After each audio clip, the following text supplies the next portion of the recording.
Everybody says you have to have taqwa, you have to have taqwa, you have to have taqwa, but it's not on sale after the salah, it's outside. I don't know where to get it from.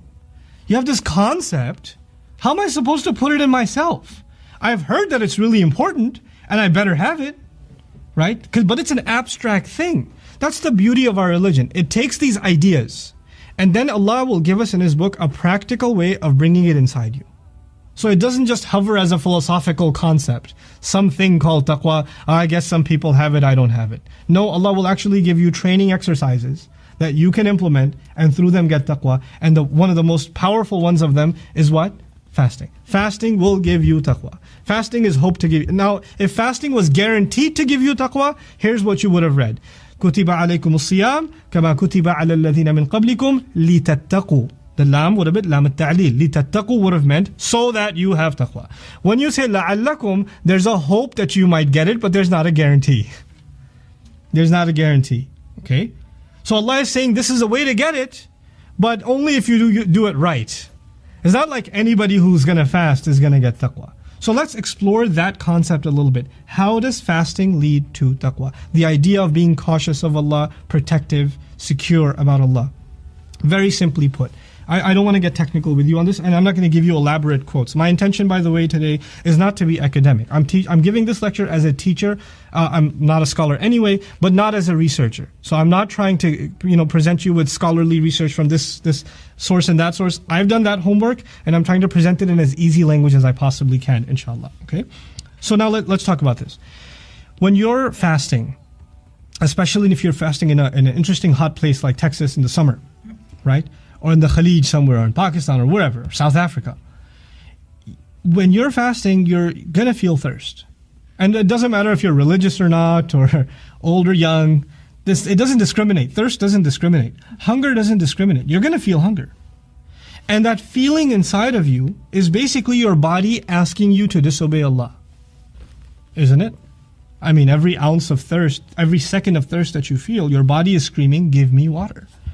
Your stomach is really almost coming up with a song on its own. Feed me. There's a war happening inside you. Your body is asking you to rebel against Allah. And there's something in your heart that tells your throat and your stomach to shut up. Not until Maghrib. Not until Maghrib. You're fighting yourself the entire day. Yourself the entire day. There's a newlywed couple. He's crazy about her. He just looks at her and he goes, what am I supposed to do? Not until Maghrib. I'm going to hold myself back because I'm fasting. There's the strongest of the urges, intimacy. And of course, the most basic of needs, hunger and thirst. Allah blocked them for the entirety of the day. And you and I, if we're observing our fast, we're crushing the needs and the strongest desires of our body for the entirety of a day, only to make Allah happy. Only to make Allah happy. And there's a kid who's 12 years old or 10 years old, he's fasting for the first time, and he's looking at this melted piece of chocolate, and he's got a little thing of it on and he's just looking at it and he puts it back. Even he's got taqwa. And then you're going to do this. Every time you do this, you're developing a consciousness of Allah. Why is that exercise important? If you can do that through the entirety of a day to block yourself and deny yourself the most fundamental of your needs and the strongest of your wants. If you're capable of doing that, then Allah is asking you for a lot less outside of the fast.